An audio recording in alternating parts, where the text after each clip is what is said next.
जाते समाज सब आपने निज पदरा जिय भाव सदा सुख निज नो करो प्रकाश जे बहुरी दुख कमी करे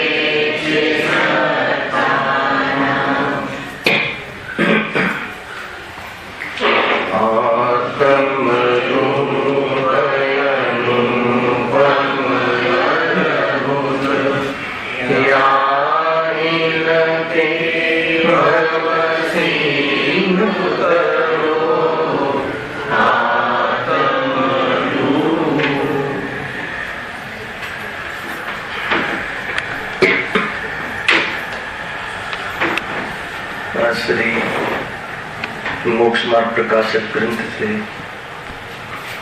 त्रियाधिकार ऊपर अपने स्वाध्याय चल रहे से एकेंद्रीय पर्यायना दुःखનું વિકરણ આપણે ગઈકાલે સમાપ્ત કર્યું. એનો જે અંતિમ સમાપન રૂપ જે પેરેગ્રાફ હતો એ સુંદર હતો. મૂળ વાત એટલી આવી ગઈ કે આ સંસારમાં જીવનો ઘણો કાળ તો એકેન્દ્રીય પર્યાયમાં જ જાય છે. એ વાત શું કામ બતાવી હતી સમજી ગયો. 3 મિનિટની અંદર આપણે આપો કે એકેન્દ્રીય જીવ અનંત દુઃખી છે. એકેન્દ્રીય પર્યાય ને પ્રાપ્ત જે જીવો છે એમાં પંડિતજી અહીંયા મહાદુખી છે એમ સિદ્ધિ કરી અને આ પર્યાયમાં આ જીવે અનાદિકાળથી આજ સુધી જેટલો કાળ અનંત ગયો એમાંથી ઘણો કાળ તો આ પર્યાયમાં વિતાવ્યો છે. એટલું બતાવવું હતું. એમ કરીને આ મનુષ્યની પર્યાયનું કેટલું મહત્વ છે એની ઉત્કૃષ્ટતા ભાષે એટલા માટે એમાં અસંખ્યાત પુદ્ગલ પરાવર્તનનો કાળ કહ્યો ઘણામાં પણ, અને અસંખ્યાત પુદ્ગલ પરાવર્તનનું ભાવ ભાષણ કરાવવા અર્થે એક પુદ્ગલ પરાવર્તનનું માપ કહ્યું કે એક પુદ્ગલ પરાવર્તનનો જે અનંતવો ભાગ લઈએ તો એમાં અનંતા સાગર કાળ આવી જાય. એમાં અનંતી 24 સમાઈ જાય. જ્યારે એક પુદ્ગલ પરાવર્તનના અનંતવા ભાગમાં આટલો કાળ હોય તો અસંખ્યાત પુદ્ગલ પરાવર્તનમાં કેટલો કાળ અને એટલો કાળ આ જીવે પોતાના સ્વરૂપને ભૂલીને કેન્દ્રીય પર્યાયમાં મહાદુખી થઈને વિતાવ્યું છે. હવે દુઃખનો ભાવ કરવાનો અવસર આવ્યો છે તો આ અવસર ચૂકવા જેવો નથી. એ બહુ જ સશક્ત પ્રેરણા મળે, વૈરાગ્ય પૂર્વક અંદરમાં પ્રેરણા મળે. એટલે પંડિતજી આ ટોપિક અહીંયા મૂક્યો છે. અંતમાં એમ કહે છે કે કેન્દ્રીય પર્યાયમાં તો ઘણો કાળ કાઢ્યો અને આપણને જે પર્યાય મળી છે એનો કાળ ની તુલના કરતા એમને એક ઉદાહરણ આપી. એ કાલે લીધું હતું અંતમાં. પછી આગળનો ટોપિક ચાલુ કરીએ. તુલના શાનાથી આપી કે એક કોઈ પથ્થર છે લખ્યું છે, જો વાંચો. આ સંસારમાં જેમ પાષાણને આધાર હોય તો ત્યાં ઘણો કાળ રહે છે. પાષાણને કોઈ આધાર, પૃથ્વી આધાર છે અથવા ડુંગર, તેમાં તો ઘણો કાળ રહે છે, બરાબર છે. પણ નિરાધાર આકાશમાં તો કદાચિત કિંચિત માત્ર કાળ રહે છે. તો નિરાધાર આકાશમાં એટલે શું? એટલે કે કોઈ ત્યાં ભૂકંપ આવે અને ત્યાંથી ઉછળે, પથ્થર ત્યાંથી ફૂટે અને આકાશમાં આવે, થોડો કદ્ધર થાય તો નિરાધાર થઈ ગયો ને જમીન. તો એને નીચે આવતા કેટલો ટાઈમ લાગે? કિંચિત કાળમાં. તો એકેન્દ્રિય સિવાય બાકીની જે પર્યાયો છે, કઈ 2 ઇન્દ્રિય 3 ઇન્દ્રિય આદિ, મનુષ્ય આદિ, એ પર્યાયનો, એ બધી થઈને પર્યાયનો કાળ કેટલો છે? એટલો કાળ. એકેન્દ્રિય પર્યાયના કાળની સામે આટલો જ કાળ આ જીવને ચાન્સ મળે છે. એમ કહ્યું. એટલે આ મનુષ્યપણું કેટલું દુર્લભ છે, મફતમાં જવા દેવા જેવું નથી. બહુ વિચાર કરજો ભાઈ. ઘણી અનુકૂળતા છે.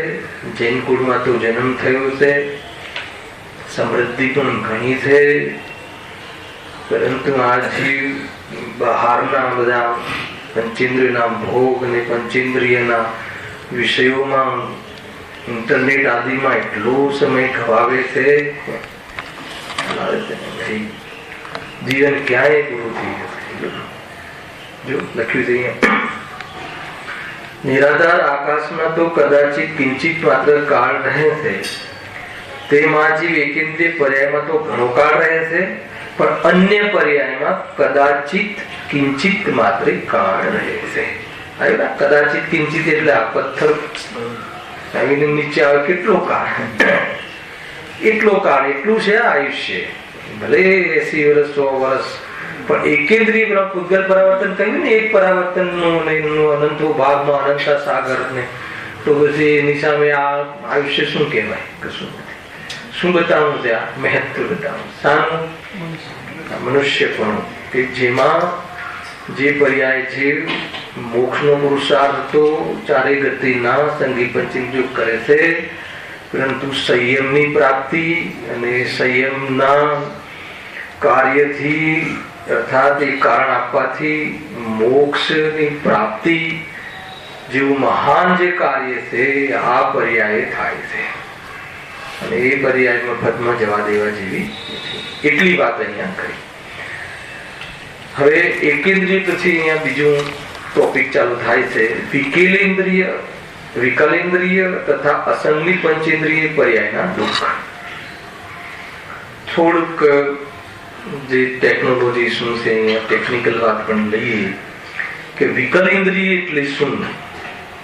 તો આપણે આ જયારે ટોપિક ચાલુ કર્યો ત્યારે જીવના પર્યાયની અપેક્ષાએ 2 ભેદ કર્યા હતા, બરાબર? એક સંસારી અને એક મુક્ત. મુક્ત જીવ તો કર્મ અને શરીરથી રહિત, તેની પર્યાયમાં આનંદ ગુણોની અનંતતા પ્રગટ થઈ ગઈ છે એવા સિદ્ધ ભગવંતો, એ મુક્ત જીવ છે. એમની અહીંયા ચર્ચા નથી. 14 ગુણસ્થાન પર્યંત જેટલા પણ જીવ રહે છે, એકેન્દ્રિયથી લઈ અને ચારે ગતિના, એમાં પણ મનુષ્ય અને એમાં પણ અર્યંત પરમાત્મા સુધી, એમાં શરીર અને કર્મ સહિત જ્યાં સુધી હોય ત્યારે બધા જ જીવોને સંસારીના ભેદમાં સમાહિત કર્યા. ભલે એ બધું ત્યાં અર્યંત પરમાત્માને અનંત સુખ છે, પરંતુ અઘાતી કર્મ અને શરીર સહિત હોવાના કારણે એમની અવસ્થાને પણ સંસારી કહી. હવે સંસારીમાં સંસારી પર્યાયના પાછા 2 ભેદ કર્યા હતા. કયા? ત્રસ અને સ્થાવર. એમાં સ્થાવરના જીવો કયા? એકેન્દ્રિય, જેની ચર્ચા આપણે સમાપ્ત કરી. હવે જે બાકીના જીવો રહ્યા, ત્રસ જીવો, 2 ઇન્દ્રિયથી લઈને સંઘની પંચેન્દ્રિય જીવો. હવે આ ઇન્દ્રિયોની અપેક્ષાએ પણ જીવના 3 ભેદ થાય છે. સાંભળજો. એક તો એકેન્દ્રિય, એક વિકલ ઇન્દ્રિય અને એક સકલ ઇન્દ્રિય. ઇન્દ્રિય ટોટલ કેટલી? 5. અને પરિપૂર્ણ જે શરીર પ્રાપ્ત થાય, પરિપૂર્ણ શરીર કોને કહેવાય? કે જે 5 ઇન્દ્રિયોને પ્રાપ્ત હોય એ પરિપૂર્ણ શરીર કહેવાય. તો એકેન્દ્રિય વાળું જે શરીર છે, એવા જે જીવો પ્રાપ્ત છે તો એકેન્દ્રિય વાળા જીવો થઈ ગયા.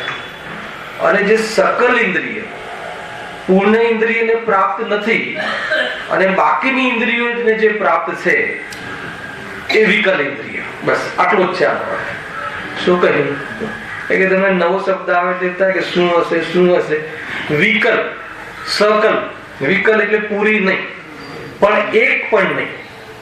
એક ઇન્દ્રિય વાળાની પણ વાત નહીં. એક ઇન્દ્રિય એટલે માત્ર એક ઇન્દ્રિયની ચર્ચા અલગ કરીએ એમને. અને એકેન્દ્રિય પછી સકલ ઇન્દ્રિય વાળા જીવોને આમાં ન લીધા, બધી જ ઇન્દ્રિયો વાળા જીવોને આમાં ન લીધા. એક ઇન્દ્રિયને ન લીધા અને બધી ઇન્દ્રિયો વાળા જીવને ન લેતા બાકીની જે ઇન્દ્રિયો છે, ખ્યાલ, એ ઇન્દ્રિયો વાળા જે જીવો છે એને વિકલ ઇન્દ્રિય કહે છે. બરાબર? એને અહીંયા લીધા. સાંભળજો જરા. હવે સકલ ઇન્દ્રિય જે છે ને એના પણ બે ભેદ, ભેદમાં ભેદ, ભેદમાં ભેદ. તો એના બે ભેદ કયા? એક મન વાળું અને મન વગર. એને સંઘની પંચેન્દ્રિય, અસંઘની પંચેન્દ્રિય. એક શયની પંચેન્દ્રિય, અશયની પંચેન્દ્રિય. બે ટાઈપના શબ્દો બને છે. તો મન વગરના પંચેન્દ્રિયને આ ગ્રુપમાં લીધા, આ ટોપિકમાં. વિકલ ઇન્દ્રિય અને લખ્યું જો અસંગની પંચેન્દ્રિય. વિકલ ઇન્દ્રિયમાં કોણ કોણ આવશે? બે ઇન્દ્રિય, ત્રણ ઇન્દ્રિય, ચતુરેન્દ્રિય, ચાર ઇન્દ્રિય. એ વિકલ ઇન્દ્રિય. એને મતલબ પરિપૂર્ણ ઇન્દ્રિય પણ નહીં અને એટલી ઓછી પણ નહીં કે માત્ર એક હોય, એવા જીવોને એક સાથે લીધા. અને બીજા કયા જીવો લીધા? પંચેન્દ્રિયના એ વિભાગ વાળા જીવો કે જેને મન નથી, એને આમાં લીધા એક સાથે. એમના દુઃખના વર્ણનની ચર્ચા અહીંયા ચાલે. આ હેડિંગ માંથી આ ટેકનિકલ વાત થઈ. હવે બીજી વાત કે ગતિ ચાર છે. સાંભળજો, ચાર ગતિમાંથી જે આ વિકલ ઇન્દ્રિય જે છે અને એકેન્દ્રિય જે જીવ છે અને આ અસંગની પંચેન્દ્રિય જે જીવ છે એ કઈ ગતિના જીવો છે? તો કે તિર્યજ ગતિના જીવો. ગુરુ સરસ ખ્યાલ આવે કે નહીં? ચાર ગતિમાંથી. અને બાકીની જે ત્રણ ગતિ છે, કઈ? નરક, દેવગતિ, મનુષ્ય ગતિ. એ ત્રણ ગતિના જેટલા પણ જીવો છે બાય ડિફોલ્ટ એને સંઘની પંચેન્દ્રિય જીવ છે. ખ્યાલ આવ્યો? એટલું સમજ્યું. ઘણી બધી વાતો છે અંદર, જેમ જેમ આવશે એમ જાણકારી વાળા પણ પોષણ આપણે થોડા લઈશું, પ્રયોજનની ઓરથી પણ લઈશું. વૈરાગ્ય અંદર ઉલશે એ રીતે પણ આપણે ચર્ચા કરી રહ્યા છીએ. બધી રીતે ચર્ચા કરીને મૂળ તો આપણે અને આત્માનો જે ધર્મ છે, આત્માનું જે માહિત છે, એવી મોક્ષની ક્રિયાને આપણે પ્રાપ્ત થવું છે. મૂળ ઉદ્દેશ નહીં છોડવાનો, જાણકારી માત્ર નથી લેવી. મૂળ ઉદ્દેશ પણ બતાવ્યો અને ઉદ્દેશના માટે કરીને આ બધી ચર્ચાઓ આપણે કરી રહ્યા. હવે એકેન્દ્રિય, બે ઇન્દ્રિય, ત્રણ ઇન્દ્રિય, ચાર ઇન્દ્રિય, અસંગની પંચેન્દ્રિય, એ બધા જીવો તો નિયમથી તિર્યંજ છે, તિર્યંજ ગતિના જીવો છે. ખ્યાલ આવ્યો? અને જે અસંગની પંચેન્દ્રિય, સંઘની પંચેન્દ્રિય જીવ છે એ પણ તિર્યંજમાં હોય છે. અને બાકીની ત્રણ ગતિના જીવો તો નિયમથી સંઘની પંચેન્દ્રિય જીવ હોય છે. કોઈ કહે કે આ વિભાગ શું કામ કરો છો જીવના? અરે બહુ મોટી વાત છે કે સંઘની પંચેન્દ્રિય જીવ છે ને, જયારે આ બહારની આવી પાત્રતા મળે એટલે સમ્યક દર્શન પ્રાપ્ત કરવાની બાહ્ય લાયકાત મળી. બાહ્ય લાયકાત મળી, ઇન્સ્ટ્રુમેન્ટ મળ્યા, જીવને જ્ઞાનનો એટલો વિકાસ થયો. એટલી ચર્ચા છે, આપણે ઘણી વાર ચર્ચા કરી ચૂક્યા છીએ. હવે અહીંયા આ જે ઇન્દ્રિય સંબંધી આ ઇન્દ્રિય વાળા જે જીવો છે, આ ઇન્સ્ટ્રુમેન્ટ વાળા જે જીવો છે, એમના દુઃખની ચર્ચા અહીંયા થોડી કરી છે.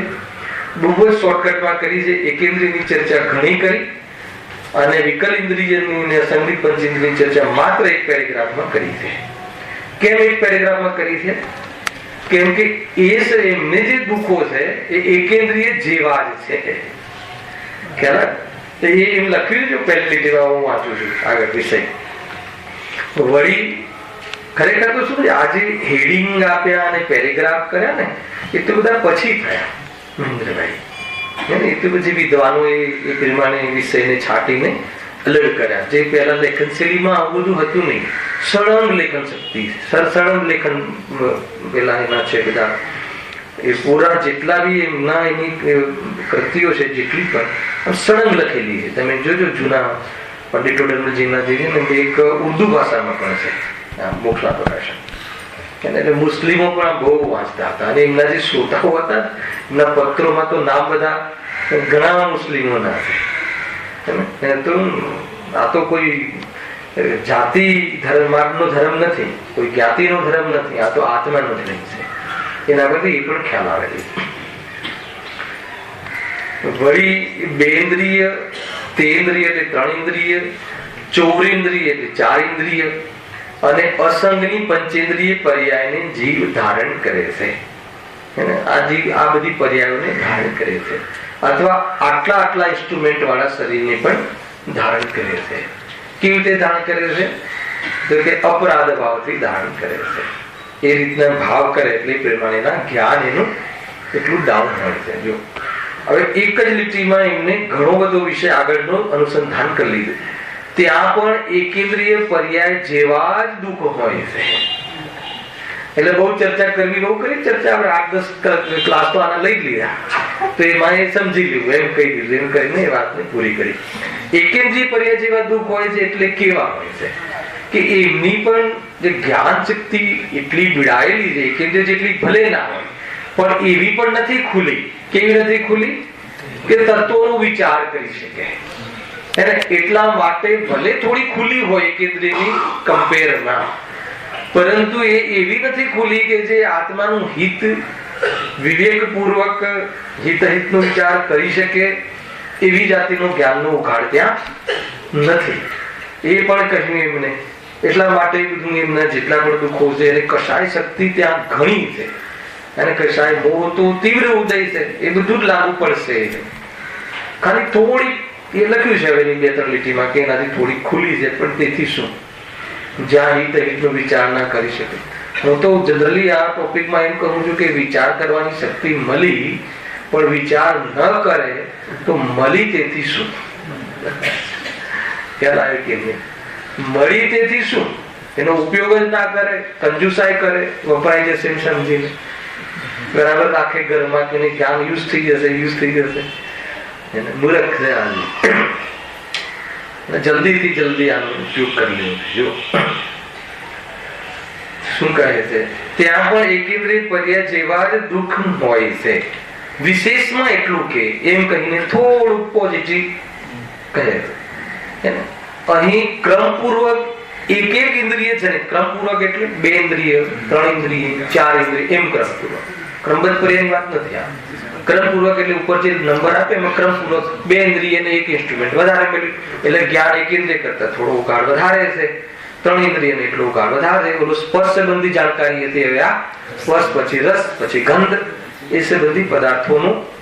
આ પાછા સ્પર્શ રસ ગંધ વર્ણ એ કોના ધર્મ છે? ઉદ્ગલના. એટલે કોના કયા પદાર્થ સંબંધી જ્ઞાનની શક્તિ વધી રહી છે? અને આત્મામાં સ્પર્શ રસ ગંધ વર્ણ છે નહીં. તો એ જાણવાની ક્ષમતા અને શક્તિ પર્યાયમાં નથી. ત્રિકાલ શક્તિ તો સિદ્ધો જેવી છે, પરંતુ પર્યાયમાં હાલ એવી જાતિની શક્તિ એ પ્રચંડ ચિહ્ન માત્ર શક્તિનો ઉઘાડ એ ટાઈપનો નથી. કોને નથી? બેન્દ્ર તણી આપણે છે એ લેવાનું જોડે. એટલા માટે ભેદ ધ્યાન કર્યું છે. આપણે 2 ઇન્દ્રિય 3 ઇન્દ્રિય, પેલા 2 ઇન્દ્રિય 3 ઇન્દ્રિય નહીં, આપણે જયારે 2 ઇન્દ્રિય 3 ઇન્દ્રિયમાં રહી આવ્યા ત્યારે એ ફેસિલિટી નહોતી, અને હવે આ ફેસિલિટી મળી છે.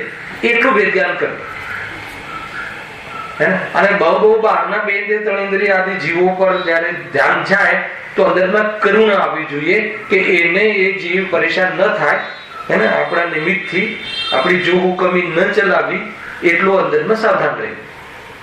ઘણું દુઃખી છે એને કેટલું કાલે તો ઘણું લીધું હતું. શરીરમાં એકત્ર બુદ્ધિ તીવ્ર, અને એનો કોઈ ઉપાય નહીં, અને એની ઈચ્છા શક્તિ નહીં, ઈચ્છા શક્તિની પૂર્તિનું કોઈ ક્ષમતા નહીં, ઉપાય નહીં, અને એવા જીવોની આપણે સતાવીએ. એ ગઈકાલ લીધું હતું ઘણું ચરણના યોગના આધારે. આગળ શું કહે? વિશેષમાં એટલું કે અહીં ક્રમપૂર્વક એક ઇન્દ્રિય જનિત જ્ઞાન દર્શનની એવા કંઈક શક્તિની અધિકતા થઈ છે. જ્ઞાન દર્શનની થોડીક શક્તિની અધિકતા થઈ છે, એટલે વધારે ઉઘડી છે. તથા બીજી કઈ શક્તિ? બોલવા ચાલવાની શક્તિ પણ પ્રાપ્ત થઈ છે. બોલવા ચાલવાની 2 ઇન્દ્રિયથી બોલવા ચાલવાની. બોલવાનો ધર્મ આત્માનો નથી. આત્મા બોલે નહીં. ગુરુદેવ તો એમ જ કહેશે પહેલા આ વાત આવે ત્યારે. પણ બોલવા સંબંધી જે ભાષા સંબંધી ભાષામાં નિમિત્ત બને એવી આત્માની નૈમિતિક શક્તિ નો વિકાસ થયો છે. તો એના માધ્યમથી કઈ રજૂઆત કરી શકે. અથવા એના માધ્યમથી આ સંઘી પંચેન્દ્રિય એને પાપોનો બાદશાહ એવા મનુષ્યને ઇન્ડિકેટ કરી શકે કે હું અહીંયા છું, જરા ધ્યાન રાખીને પગ દે. બહુ બધી વાતો છે ભાઈ. જો જ્ઞાન દર્શન ની કઈ શક્તિની અધિકતા છે, ત્યાં બોલવા ચાલવાની, બે ઇન્દ્રિયથી ભાષા, હે ને, અનક્ષરાત્મક, અને અવાજ ચાલુ થઈ જાય, ગુણગુણ, બે ઇન્દ્રિય, 3 ઇન્દ્રિય, 4 ઇન્દ્રિય, એ લોકોને એ ટાઈપનો અવાજ ચાલુ થઈ જાય. એટલે એને ભાષા કહી, પણ અક્ષર ભાષા નથી. અક્ષર જ્ઞાન ત્યાં નથી. અક્ષર જ્ઞાન ક્યાં ચાલુ થાય છે? સંઘની પંચેન્દ્રિયમાં. અને એ પ્રમાણે સમજવાની અને એ પ્રમાણે બોલવાની અને આને ચાલવાની પણ ક્ષેત્રથી ક્ષેત્રાંતર થવાની શક્તિ પણ પ્રગટ થઈ છે. એકેન્દ્રિય જીવને તો એ પણ એ પ્રગટ નથી. જો શું કહે છે આ વાણી છે ને, વાણી જે 10 પ્રાણ કહ્યું ને, 10 પ્રાણ, તો એ 10 પ્રાણમાં મન, વચન ને કાયા, 5 ઇન્દ્રિય, આયુ અને શ્વાસોચ્છ્વાસ, એમ 10 પ્રાણથી મનુષ્ય જીવે છે, જીવતો હતો અને જીવતો રહેશે. ક્યાં? સંસારમાં. એને સંસારમાં 10 પ્રાણથી યુક્ત જીવન જોવા મળે છે. અને એનું નામ પાછા પ્રાણ આપ્યા. અને આ પ્રાણ, પ્રાણ એ જીવન સાથે સંબંધ છે ને, આ પ્રાણ. અને આ પ્રાણનો વિયોગ થાય એટલે મરણ કહે છે સંસારમાં. આ પ્રાણનો વિયોગ થાય એટલે મરણ કહે છે. પરંતુ જીવત્વ શક્તિ રૂપી જે પ્રાણ છે આત્માનું, હે ને, પરમ પારણામિક સ્વરૂપ જે પ્રાણ છે, એ તો સદાકાળ રહે છે. એટલે જીવત્વ શક્તિથી આત્મા સદાકાળ જીવે છે. અને એ પ્રાણ કોઈ હરતું નથી. આ બધી પ્રાણના પકડમાં આવે છે. અને જે ગઈ વખત ડોક્ટર સાહેબે પૂછ્યું તમારા મિત્રે કે 13મા ગુણસ્થાને છે ને, કેટલા પ્રાણ હોય છે? 13મા ગુણસ્થાન ઇન્દ્રિય પ્રાણ નથી, કેમ કે એમને ક્ષમિક જ્ઞાન નથી. અને ઇન્દ્રિયના માધ્યમથી કોઈ કાર્ય લેતા નથી. એટલે એ નથી અને મન નથી. અને એમને ભાવ મન નથી. ખ્યાલ આવ્યો? ભાવ મન નથી એટલે હવે વિચાર રૂપ જ્ઞાન નથી, એમનું અનુમાન જ્ઞાન નથી. હવે એમને ક્ષમ જ્ઞાનનો અભાવ અને સાહિક જ્ઞાનનો ઉત્પાદ અને જ્ઞાન ગુણ કાય એ કાર્ય થયું છે. જ્ઞાનની પર્યાય સમજમાં આવે છે. એટલે ઇન્દ્રિય ને મન એ 6 તો ગયા, તો હવે 4 પ્રાણ રહ્યા. 4 કયા રહ્યા? શ્વાસોશ્વાસ, વાણી, આયુ અને કાય. સમજો 13માં. હવે 13માં નું જયારે અંત આવે ને, એટલે કેટલા પ્રાણ જતા રહે છે? વાણી નથી રહેતી 13માં ના અંતમાં નીકળી જાય છે. 13માં ના વાણી હોય છે. ભાઈ પૂછ્યું છે વાણીનો યોગ. તીર્થંકર કેવલીને વાણીનો યોગ હોય છે, સાંભળજો. અને બીજા કેવલીઓને વાણી અર્થાત તો વચન પ્રાણ હોય છે, પરંતુ એનો યોગ નથી હોતો.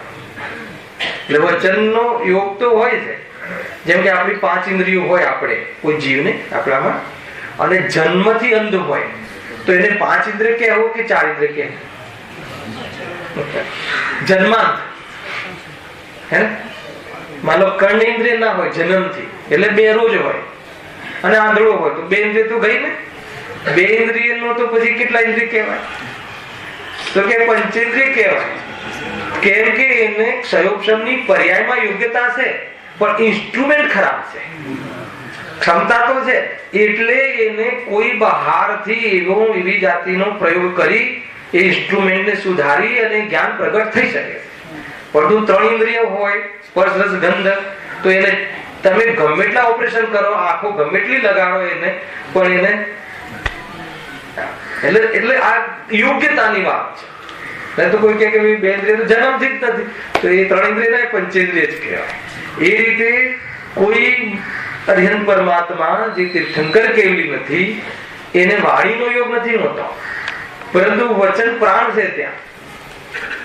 ખ્યાલ આવ્યો કે વાણી ખરતી નથી બીજા અરિહંતોને, ખાલી તીર્થંકર કેવલીને જ વાણી સર્વાંગથી ખરે છે, તો વચનનો યોગ છે. અને ઈચ્છા રહિત વાણી પાછી, એમને તો ઈચ્છાનું પણ કામ તો ઘણું લીધું હતું કર્મોમાં.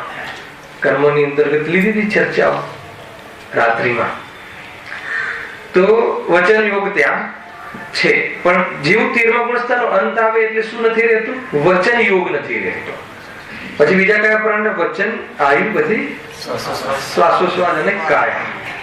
તો અંતમાં શ્વાસોશ્વાસ પણ નથી રહેતો.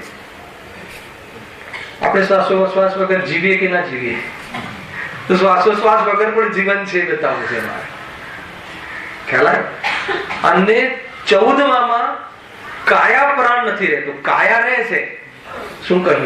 ગજબ છે આ તો. કાયા રહે છે એટલે કાયા પ્રાણ નથી રહેતો. જો આ બધા છે ને તમને એક સબ્જેક્ટ છે, મને યાદ કરાવજો. આપણે એક પર્યાપ્તિ સબ્જેક્ટ છે, એક પ્રાણ સબ્જેક્ટ છે, એક કાલે કીધું સ્વપ્ન નામનું સબ્જેક્ટ છે. તો એક અલગથી એક પીરિયડના સબ્જેક્ટો છે, આપણે લેશું. એક એટલી સુંદર છે ચર્ચાઓ જીનાગમની કે સ્પષ્ટીકરણ થાય, અને સ્પષ્ટીકરણ થવાથી ભેદ જ્ઞાન થાય, અને એ બધું એમાં અહંકાર ને એમાં જે એના તરફનું આકર્ષણ એ બધું મટી જાય, અને આ બધું જે એમાં જણાય છે એ જ્ઞાન મહાન છે, અને ગાયકનો પ્રેમ વધે અને એનું એકત્વ થાય. તો આ બધા જે 10 પ્રાણરૂપ જીવન જે છે એનું મળવાનું બંધ થઈને નિર્વાણ થઈ જાય. અને આપણું મુખ્ય ઉદ્દેશ શું છે? નિર્વાણને પ્રાપ્ત થવું. આવું જવું શોભા થોડી છે ભાઈ. મૂળ ઉદ્દેશ આ છે જીતુભાઈ. તો કેટલા પ્રાણની ચર્ચા થઈ આપણે? તો એ જે હવે કેટલા પ્રાણ છે? એક પ્રાણ રહ્યું. ત્યાં સુધી યોગ નથી. મન વચન કાય ની ચેષ્ટાથી યોગ થવો. તો હવે 14મા ગુણસ્થાને યોગ નથી, એટલે કાયાનું કોઈ અવલંબન નથી. ખ્યાલ? પણ ત્યાં આવ્યું છે અંતમાં લાસ્ટ પ્રાણ. એક પ્રાણથી જીવે છે સંસારમાં. અરે પરમાત્મા 14મા ગુણસ્થાને એમ કહ્યું શાસ્ત્રમાં. વાંચો ખોલીને. અને અંતમાં એ 14મા ગુણસ્થાનનો અંતિમ સમય અને સિદ્ધ અવસ્થાનો પહેલો સમય, એમાં એ પ્રાણ પણ નથી રહેતો. તો શોકની વાત છે કે ખુશીની વાત છે? સિદ્ધ અવસ્થાને પ્રાપ્ત થઈ જાય. ખેર, આ તો એક વાત આવી. ક્યાંથી નીકળી વાત? પર્યાપ્તિ અપર્યાપ્તિ. બોલવા ચાલવાની શક્તિ પણ 2 ઇન્દ્રિય, 3 ઇન્દ્રિય, 4 ઇન્દ્રિય, અસંગની પંચેન્દ્રિય ને બોલવા ચાલવાની શક્તિ પણ પ્રાપ્ત થઈ છે. હવે જો એ પ્રાપ્ત થઈ છે એનું શું યુટિલિટી થાય છે? તેમાં પણ જે અપર્યાપ્ત છે, પર્યાપ્ત છતાં પણ હીન શક્તિના ધારક નાના જીવો છે, તેમની શક્તિ તો પ્રગટ થતી નથી. એટલે પર્યાયમાં વ્યક્ત કરવાની ક્ષમતા જ નથી. કોને? અપર્યાપ્ત. કાલે લીધું તો અપર્યાપ્ત કેટલું? એક શ્વાસમાં 18 વાર જન્મે ને મરે. કયા જીવો જન્મે ને મર્યા? કે જેની પર્યાપ્તિઓ પૂરી જ નથી થતી, અને એ પહેલા જીવન છોડી દે છે. એક શ્વાસમાં 18 વાર. કાલે ગણિત ગણાવ્યું હતું. 2 નાડી વચ્ચેનો જે સમય હોય ને એક શ્વાસ કહેવાય. અને આવા 1 મિનિટમાં કેટલા શ્વાસ હોય છે? 70 78 શ્વાસ. એટલે એક શ્વાસમાં 0.5 સેકન્ડ, અને 0.5 સેકન્ડમાં 18 વાર જન્મ મળે. એટલે એના 18મા ભાગે આ ભાગના સમયમાં એક વાર જન્મે ને એક વાર મરે. એટલું અલ્પ આયુષ્ય. તો એની પર્યાપ્તિઓ બી પૂરી નથી થતી. અપર્યાપ્ત. આ કઈ ગતિના જીવો હોય? 1 ઇન્દ્રિય, 2 ઇન્દ્રિય, 3 ઇન્દ્રિય, 4 ઇન્દ્રિય તો ખરા જ. આ સંમૂર્છન જીવ. સમજો. અને સંઘની પંચેન્દ્રિય મનુષ્ય કર્મભૂમિનો, એને પણ સંમૂર્છન થી જન્મ થાય છે. આમ તો મુખ્ય રૂપથી તો ગર્ભ જ જીવ છે કર્મભૂમિનો. તિર્યંચ અને મનુષ્ય, હે ને? પતિ પત્નીના અથવા માતા પિતાના રજ અને વીર્યના મિલનથી નું શરીર બને છે, અને જીવ ત્યાં ઉપજે છે. એને ગર્ભ જ જન્મ કહે છે. અને સમૂર્છન જીવનમાં માતા પિતાની જરૂર નથી પડતી. ખ્યાલ આવે કે નહીં? એ વાતાવરણમાં પેદા થઈ જાય છે. વાતાવરણની અંદર પેદા થાય છે. ગંધિત છે સમૂર્છન જીવ. 1 ઇન્દ્રિયથી 4 ઇન્દ્રિયનો જીવન એનો જન્મ તો નિયમથી સમૂર્છન હોય. નિયમથી સમૂર્છન જીવન હોય છે.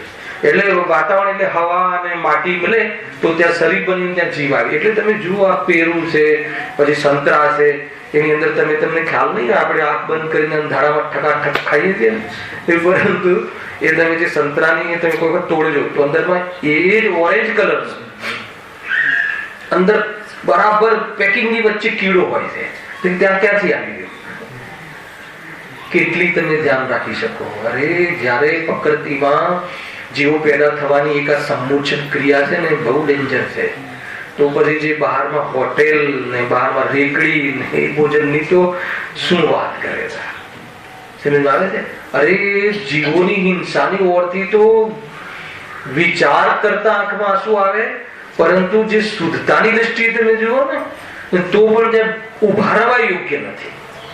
અને એ વ્યક્તિ, એ ભાઈઓ જે પણ હોય, રેકડી વાળો, પૈસાનો લોભી વેપારી જીવ, એને બાથરૂમ જાય તો હાથ ધોઈને આવતો હશે પાછો રેકડી. હું શું કહું છું, અરે શુદ્ધ ભોજનમાં આટલી ધ્યાન રાખવામાં આવે છે મહેન્દ્રભાઈ ઘરની અંદર, તો પણ પથ્થર કે વાળ આવી જાય છે, તો ત્યાં શું નહીં આવતું હોય કે આપણે ક્યાં જોયું? આપણે તો ખાવાથી મતલબ કે તને ખ્યાલ નથી.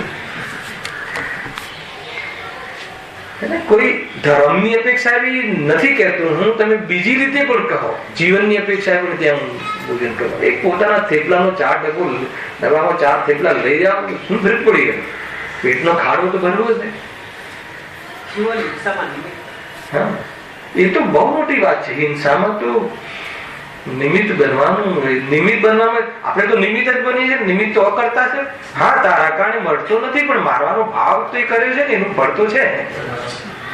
એ તારો જે પ્રમાદ અને જમવાનો જે તીવ્ર રાગ, એને જોઈને સામેવાળા જીવોની કોઈ કદર જ જીવને જાણવાની તસદીક બી નહીં કે અહીંયા જીવ હોય છે, એનું ફળ આવશે ભાઈ, એમ કહે છે. એનું ફળ આવશે કે એકેન્દ્રિયમાં એ થઈને તું જન્મીશ અને બીજા દ્વારા હણાઈશ.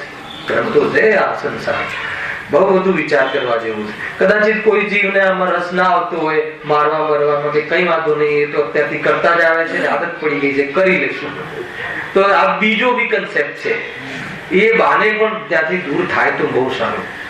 એને જે પોતાનું શરીર બહુ સાચવે છે એને ખ્યાલ છે બહારમાં એક વખત વિઝિટ તો કરો હોટેલના કિચનની, ખ્યાલ આવે કે નહીં? બહુ કઠિન કામ છે ભાઈ. પ્રોફેશનલ લોકો હોય છે, ત્યાં પૈસા કમાવાની વાત હોય, ત્યાં બીજી બધી ધ્યાન થોડી હોય. વાત તો એ હતી કે કીડા સમૂચન જે જીવનની જે જન્મની પ્રક્રિયા છે ને, એ બહુ વિચિત્ર છે. આપણને એમ લાગે કીડા બહારથી આવે, ત્યાં ત્યાં પેદા થઈ જાય, ત્યાં ત્યાં ધાડ ટોળાના ટોળા નીકળે કીડીના ઘરની અંદર. ક્યાંથી પેદા થાય? સમૂચન જેવું એ વાતાવરણથી પેદા થઈ જાય. સૌથી વધારે છે ને, તમે ધ્યાન રાખજો કે વિનાશ, આ તો જોડે વાત લઈ લઈએ છે બહેનોને બધાને ખ્યાલ આવે કે જ્યાં વિનાશ રહે ને ત્યાં જીવોની ઉત્પત્તિના પૂરા ચાન્સ છે. કે પાણી અને રજ બે ભેગું થાય એટલે શરીર પેદા થાય ને, ત્યાં જીવ ભાગ દઈને પેદા થઈ જાય.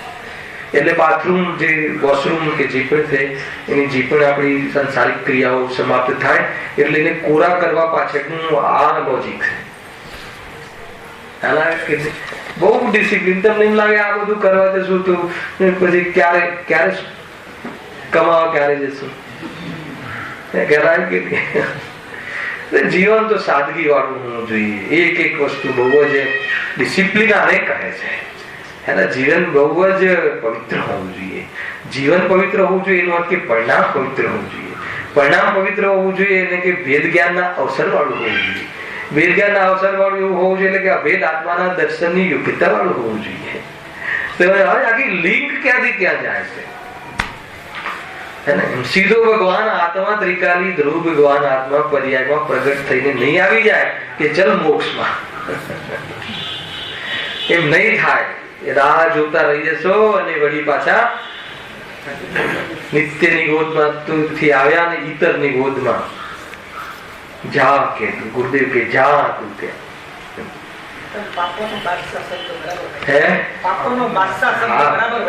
થોડી બુદ્ધિ વધારે મળી તો પાપો કેવી રીતે કરવા ક્યાં લગાયા? અરે 5-25 વર્ષનું જીવન કયા મોટા આયુષ્ય લઈને આવ્યા છે? ઢાળ દઈને ઢાળ થાય છે, જીવ ક્યાં રહે છે? સમજમાં આવે છે ભાઈ? જો દુઃખનો પ્રસંગ હોય છે, મરણ દુઃખનો પ્રસંગ નથી. અને એ જન્મમાં કાંઈ ના કર્યું એ દુઃખનો પ્રસંગ છે. જન્મ મરણની પરંપરા તોડવાનો પોષણ ના કર્યો, અરે એટલો બધો ભાઈ સંકેત ખ્યાલમાં આવે છે ને કે આ સમય વિતાવે છે તો 6-8 કલાક છોકરાઓ આજના નેટ ઉપર હસી ખુશીના પ્રોગ્રામોમાં આટલી બધી જીનવાણીની સાઈડો ખુલી છે. એક સાઈડ ખોલે તો ગુરુદેવનું ફટાક દઈને સમયસર પ્રવચન આટલી બધી બહારમાં વ્યવસ્થા, પણ એ વ્યવસ્થાની યુટિલિટી કરવાનો પ્રમાદ એટલે રાગ, પાંચેન્દ્રિયના ભોગોનો એ જ નેટમાં, એ જ કોમ્પ્યુટરમાં પેલું પણ છે ને પેલું પણ છે, પરંતુ ઓલાનો રાગ એટલો વધી જાય છે કે ઓલાની આદત નથી આવતી.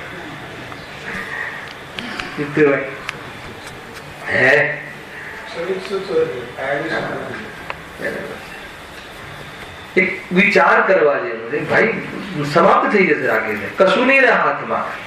આજે પૂરેપૂરી બાજી છે આપણા હાથમાં, ખતમ થઈ જશે. 5-25 ભેગા કરવામાં કાંઈ નહીં મળે, એનાથી સુખી થઈ જશે એમ નહીં બને. શુભમ ખ્યાલ છે કે નહીં? ખોવાઈ નહીં જવાનું, પાછળ દેખાતું નથી. હા એમ કેવું છે મારું. જો પારમેશ્વરી વિદ્યાથી રૂઠી જઈશ તો પ્રકૃતિ ના પ્લેટફોર્મ પર એવા પુરસ્કાર મળશે કે તને રોતા નહીં આવડે. એમ કહે લીધું હતું ને તે કીડો કહેવાય, મકોડો કહેશે કુતર, ત્રણલોક નો નાથ, ભગવાન આત્મા. આ મકોડો છે એમ કે કેવું લાગે આનંદભાઈ? એક કલ્પના કરો, એ કેરેક્ટરમાં જઈને વિચારો કે હું અહીંયાથી એને બરાબર વિષયોમાં ચોટું છું ભોજનમાં, તો એવો મકોડો બનો કે ગોળથી છૂટો જ ના પડું. તો એ મકોડામાં કલ્પના કરો, એમ લાગે અરે રે આ કરું છું ક્યાં ચોટું છું વિષયોમાં. આ પણ એક શૈલી છે, આ પણ એક નિરૂપણ છે આચાર્યોએ કરેલું કે જીવ વખોટે ને ત્યાંથી કંઈક એને એવું લાગે કે આ હું જે અપરાધ ભાવથી ક્યાં સુધી જીવીશ, અપરાધ ભાવ એને આરાધક લાગે તો એ વિરાધના કરશે કે આરાધના કરશે?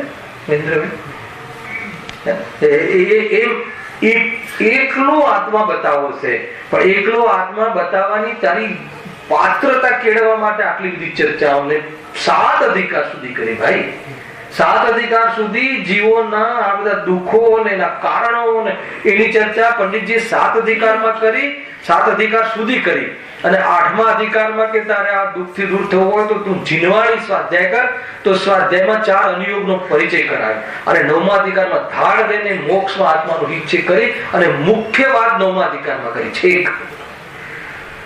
એમને ખ્યાલ આવ્યો છે કે આ પંચમકાલની ઓર સમય વીતી રહ્યો છે, કઠોર જીવો હશે પ્રમાદમાં પાંચેન્દ્ર. ભાઈ આ બહારમાં આપણને મેં આનું એક એની સાયકોલોજીનો અભ્યાસ કર્યો કે થાય છે શું કે આ કાર્યક્રમ છતાં જો બોરીવલીમાં આપણા મંડળોમાં જીવ ખરેખર તમે આ જે પણ અહીંયા આપણને લાભ આપણે લઈ રહ્યા છીએ, શાસ્ત્રોના માધ્યમથી ચર્ચાઓ કરી રહ્યા છે ને, ભલે ખબર ના પડે છોડતા નહીં તો કોઈ જગ્યાએ ઠેકાણું નહીં પડે ભાઈ. એક વિષયો એવા આવશે ને એ મૂળ છે. થાય શું છે કે બહારમાં એટલા બધા બહારના ડેવલપમેન્ટ હોય છે, કોઈ અહીંયા આગળ વધ્યું, કોઈ ડોક્ટર થયું, કોઈ અમેરિકા જઈને જઈ આવ્યો, કોઈ અમેરિકા જઈને આઈએસ થઈ આવ્યો, કોઈ અહીંયા જઈને થઈ આવ્યો, અને બહારમાં અહીંયા એક્સપોર્ટ ઇમ્પોર્ટ આ થઈ કરોડો વર્ગોની હેરફેર બહાર જયારે જોયે છે તો આ જીવની અંદરમાં પેલું પડ્યું તો છે ને, એટલે આ બધું આની ઇફેક્ટ નથી આવતી. વળી પાછું ત્યાં કે આ કંઈક તો આમાંથી કરવું જોઈએ એમ કરીને જોડાઈ જાય. અને એને ખ્યાલ નથી કે એની સફળતા પૂર્વકૃત કર્મના આધારે છે અને વર્તમાનમાં એને લઈને તું આ બધું છોડે છે. એટલે તમે બહુ જ હૃદયથી કહું છું કે આ જે સ્વાધ્યાયનો જે માહોલ છે અને એમાં જરા પણ શિથિલતા નહીં લાવતા, નહીં તો કાંઈ અંધારું જ અંધારું છે. પાછળ અંધારું જ અંધારું છે. આમાં એટલા લોજિક છે, એટલા ન્યાય છે, એટલું બળ છે. સ્વાધ્યાયના જે સિદ્ધાંતો, જૈન ધર્મ જૈન શાસ્ત્રના સિદ્ધાંતોમાં એક તાકાત છે કે જીવ એનાથી પ્રેરિત થાય ને તો ગમે તેવી પરિસ્થિતિમાં પણ મોજ કરી લે છે, તાકાત છે. એટલે તમે આ વાત નહીં ભૂલતા નહીં. મન થાય છે સન્ડેના દિવસે કહેવાનો ભાવ આવે છે અને ઘણા જીવો આવે છે. જે પણ જેટલું બી તમે શરૂઆત કરી હોય ને એમાં શિથિલતા નહીં લાવો અને એમાં કેવી રીતેના ક્લાસ ને ગુરુદેવના પ્રવચનોમાં ઓર આપણે આવીએ ને એ બાજુ એનો ઉપયોગ વધે. એ કમસે કમ અવસર માહોલમાં રહો ભાઈ. માહોલની બહાર નીકળી ગયા ને તો કઈ નહીં થાય. અંતર મુહૂર્તમાં કામ કરી લેવા વાળા જીવો હોય છે, પણ રાજભાગ એ નથી. કોઈ કહે સિંહે કરી લીધું ને હે ને, હરણને ફાડી ખાતો હતો ને પછી અંતર્મુહૂર્તમાં તો કે કોઈ અપવાદ છે કે કોઈ જીવને એટલો પુરુષાર્થ હતો અને અંદરમાં પરિણતિ તો હશે જ, કોઈ પરિણામ વિગેલા. તો રાજમાર્ગ એ નથી. રાજમાર્ગ તો આ અનાદિનો સંસ્કાર એટલો નાખેલો છે ને કે તમે એમ થાય કે ધડાક દઈને તૂટી જશે, એમાં તમે ભ્રમમાં નહીં રહેતા. ભાઈ થશે તો ધડાકે થાય છે, પરંતુ એ ધડાકો થવા પહેલા ઘણું બધું થાય છે. હાલ આવે કે નહીં એમ નથી, કેમ જ થઈ જશે. ઘણું બધું વિચારજો. જોરદાર વાત છે, અદભુત વાત છે. શું કહે છે જુઓ, તેમાં પણ જે અપર્યાપ્ત વા પર્યાપ્ત છતાં પણ હીન શક્તિના ધારક નાના જીવો છે તેમની શક્તિ તો પ્રગટ થતી નથી. એમની શક્તિ પ્રગટ થતી નથી.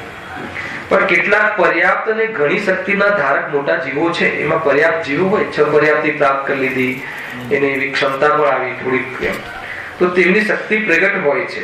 તો એનાથી શું કરે છે જુઓ, તેથી તે જીવો વિષયોને પ્રાપ્ત કરવાનો તથા દુઃખ દૂર થવાનો ઉપાય કરે છે. એમ કહે એ શું કરે છે? દુઃખ દૂર થવાનો ઉપાય ત્યાં જોવા મળે છે. એટલે શું કે તેથી તે જીવો વિષયોને પ્રાપ્ત કરવાનો, વિષયને પ્રાપ્ત કરીને જે ઉપાય છે એ તો ત્યાં એટલી તો સેન્સ ખુલી. માનો કે જે મચ્છર છે તો મચ્છર કેટલા ઇન્દ્રિયનો જીવ છે? 4 ઇન્દ્રિય. સ્પર્શ રસ ગંધ વર્ણ, આંખ છે મચ્છર, તો એ ખૂન પીવું હોય તો એ આપણને શોધી લે છે, એમ કેવું છે ને. એટલી તો સેન્સ છે. તો એ એટલી સેન્સ છે, પણ કઈ આ ભેદ જ્ઞાનની સેન્સ નથી એને. તો એવી જાતિની ભૂખ લાગે ને ક્ષુધા છે, તો એવી જાતિનું બહારમાં એનો જે ખોરાકની શોધ કરી લે છે. એ પણ ક્યાંથી આવી જાય કે આપણે બેઠા હોય ત્યાં આવીને ચટકો કરીને દૂધનું જે લોહી પીને નીકળી જાય છે, કરી લે છે. ભમરો એ ફૂલમાં ઘૂસી લે, એ કામ એનું કરી લે છે. એની જે ભોજનની વ્યવસ્થા આદિ કરી લે છે, ઉપાય કરે છે. તો એટલી સેન્સ તો એ દુઃખ દૂર થવાનો ઉપાય એકેન્દ્રિયમાં તો આ પણ નથી ક્ષમતા. આમાં આટલી ક્ષમતા છે, પણ તેથી દુઃખ થોડી દૂર થાય છે. એનાથી દુઃખ થોડી દૂર થાય છે. ભોજન મળી જાય તો દુઃખ દૂર થાય છે. થયું છે તો કાલે કેમ ભૂખ્યા ને ભૂખ્યા પાછા? જો થઈ ગયું હોય તો આજે પેટ ભરીને ખાધું, પતી ગયું, તો પછી કાલે ભૂખ ના લાગવી જોઈએ. એ પાછું ભૂખ્યો ને ભૂખ્યો તું તો બધી એનો શું થાય? ક્ષુધા તો છે. ક્યારેક તો ક્ષુધાની ઉદીર્ણા થાય ને, ઉદીર્ણા શબ્દ સાંજે તો આવે એટલે ખબર પડે. ક્ષુધા અસાતાવિદને કર્મના ઉદયથી ક્ષુધા નામનું પરિણામ થાય. અને એની ઉદીર્ણા થાય ને એટલે પછી જે હોય એ ખાઈ લે, જે હોય એ લાવ. એમ સામાન્ય ઉદય હોય તો કે થાય છે, વાંધો નહીં, મેચ ચાલતી હોય તો કલાક પછી આપો તો એ ચાલે. પણ જો ઉદીર્ણા થઈ ને તો એક સાથે ઉદયમાં આવ્યા ને સાતાવેદની, તો પછી તો એ ધમ પછાડા. એ ઉદીર્ણા આગળ નરકની વાત આવી છે ને, એટલે એના બીજ નાખવું. એમાં તો કેવી ઉદીર્ણા એને અસાતાવેદની ક્ષુધા કેવી. તારે લોકનું અનાજ ખાઈ જાય તો પણ એટલી અંદરમાં ક્ષુધા, અને બહારમાં એક કણ પણ ના બને.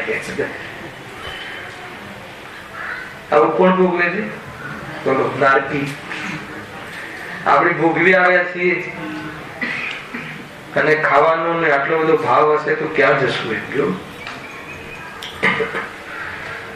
6 વર્ષ મનાવો.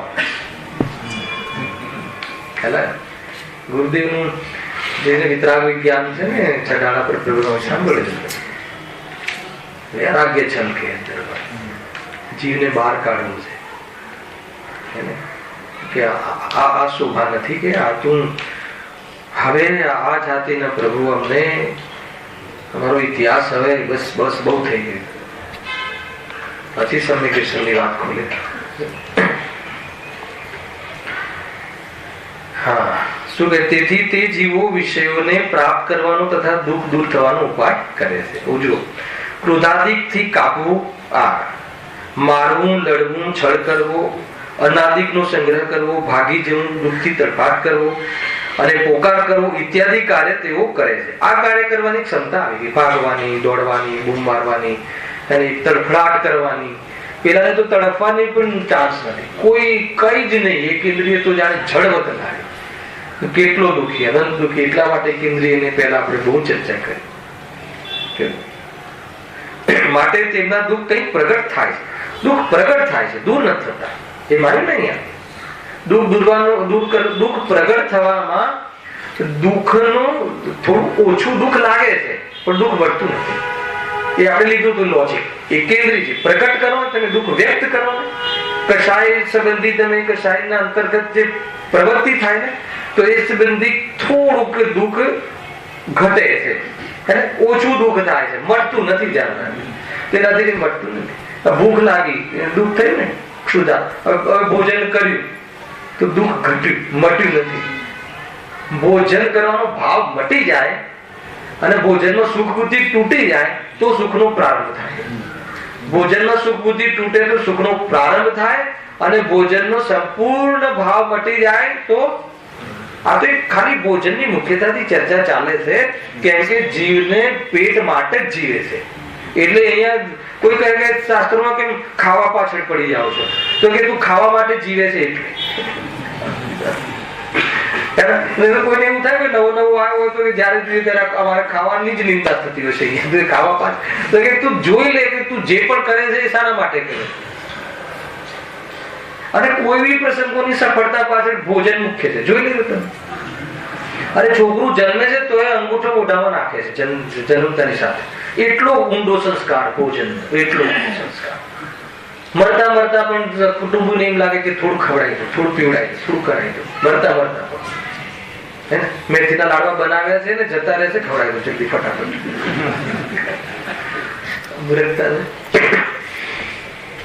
તમે જોઈ લે, જીવને દયા ભોજનમાં ખવડાવો. વિચારો ખવડાવો. ખાઈને મરે છે, જેટલા જમીને મરે છે ને એટલા ભૂખ્યા પેટે નથી મરતા. મરે તો છે ને, જોઈ લેજો ઇન્ડિયામાં ગણતરી કરજો, જેટલા ભરપેટ વાળા જીવ મરે છે ને એટલા ભૂખ્યા પેટ વાળા જલ્દી એ સંખ્યા બરોબર ઓછી છે. અને ભૂખ્યા પેટે નરકોમાં મોટું આયુષ્ય છે. એક દાણો પણ નથી મળતો. આખું જીવન 10,000 તો મિનિમમ. તેત્રીસ સાગર ઉત્કૃષ્ટ. ભોજનથી જીવન છે એવું કોને કહ્યું? પછી છતાં ભાવ છે તો વિવેક રાખ ને, અહિંસા પરનો ધર્મ નામ ને. આ શ્રેણિક રાજાની કથા સાંભળી દે. શ્રેણિક રાજાનું આગળના બે ભાવ કયો? ભીલ અને પછી એક દેવગતિ. તો એ ભીલના ભાવમાં શું થાય રાખી જાય ખબર છે? એ મતલબ કે માંસાહારી હોય છે અને પછી એક મુનિરાજના દર્શન થાય છે. તો મુનિરાજને ખ્યાલ આવી જાય છે પ્રકૃતિથી, તો કહે છે કે માંસનો ત્યાગ કરો નહીં તો નરકી જશો. એને એમ નથી કહેતા સમ્યક દર્શન કરો. કોને કેવી જાતિનો ઉપદેશ આપવો એ જ્ઞાનીને બરાબર ખબર હોય છે. 18 કલાક સ્વાધ્યાય કરતો હોય તો કહે કે સમ્યક દર્શન ક્યારે કરીશ, અને હોટલમાં રોજ સાંજે જોવા મળતો હોય તો કહે કે હોટલનું ભોજન છોડ. ઉપદેશ આપવાની પાછળ પણ ઘણા એને સમ્યક દર્શન કરે. આ સારું છે, આપમાં ખાતો નથી, સારું છે, એ તો ડબલ ભોજન કરશે.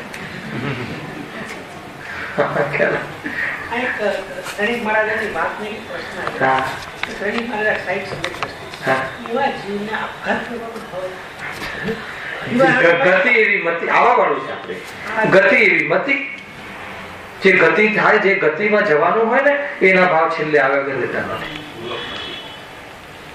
મતિપૂર્વક ગતિ, જેવી મતિ હોય એવી ગતિ મને, અને જેવી ગતિમાં જવાનું હોય ને એવી મતિ થઈ જાય.